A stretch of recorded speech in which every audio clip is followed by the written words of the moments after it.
The Barents Sea was cold, unforgiving. Its icy waters stretched out like a vast, unending expanse of desolation, a place where only the strongest could survive. Deep beneath its surface, the Oscar II-class submarine Kursk, pride of the Russian Northern Fleet, sailed on a routine exercise. This submarine, a marvel of engineering, was a symbol of Russian naval prowess, a silent guardian of the deep.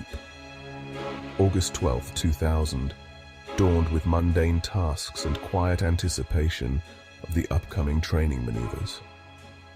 The crew, seasoned and new alike, went about their duties with a sense of purpose, unaware of the impending disaster.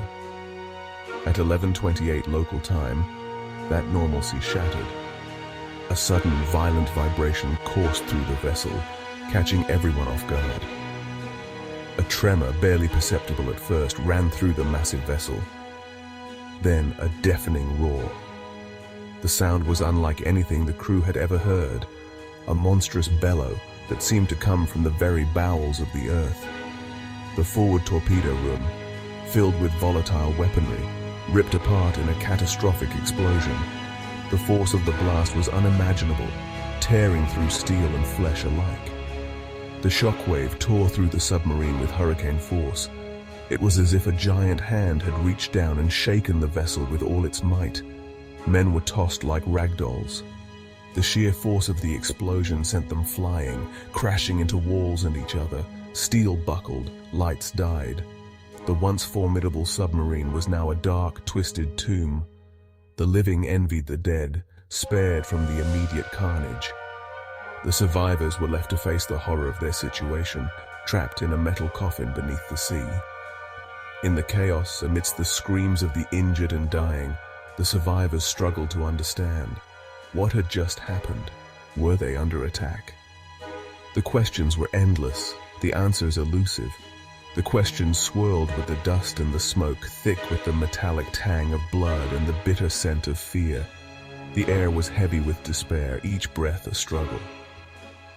Captain Gennady Lyachin, a seasoned veteran, clung to the command post.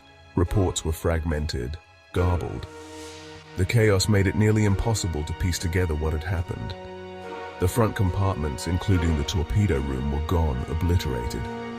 The structural integrity of the vessel was compromised, and it began to break apart under the immense pressure. The destruction was total, leaving nothing but twisted metal and shattered dreams. The few surviving crewmen in the adjacent compartments were struggling to seal the watertight doors, fighting against the relentless pressure of the sea. Every second counted, every action a desperate bid for survival. Lyachin, his face a mask of shock and dawning horror, knew the situation was dire. The weight of command pressed heavily on his shoulders, the lives of his men hanging in the balance, but he clung to a sliver of hope. In the face of overwhelming odds, he refused to give in to despair.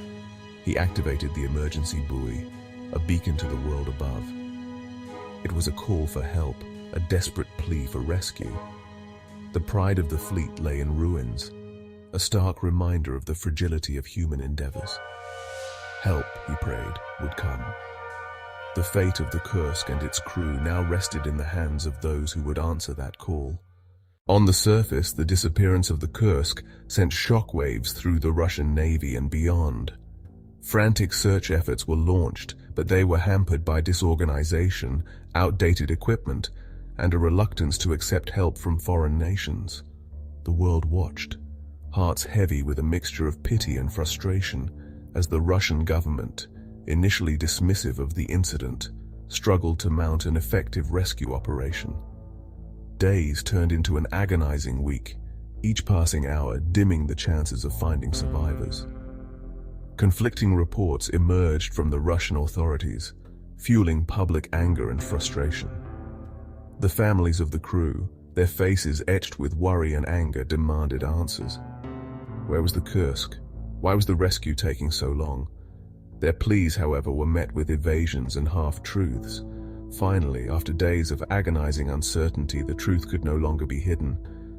Norwegian divers, called in after a belated plea for assistance, reached the shattered hulk of the Kursk. Their worst fears were confirmed. There were no survivors.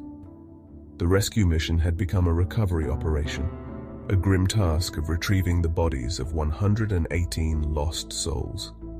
The salutes of naval officers, the candles held by citizens, and the names engraved on plaques all spoke of a collective promise to remember, to learn, and to strive for a future where such tragedies are averted.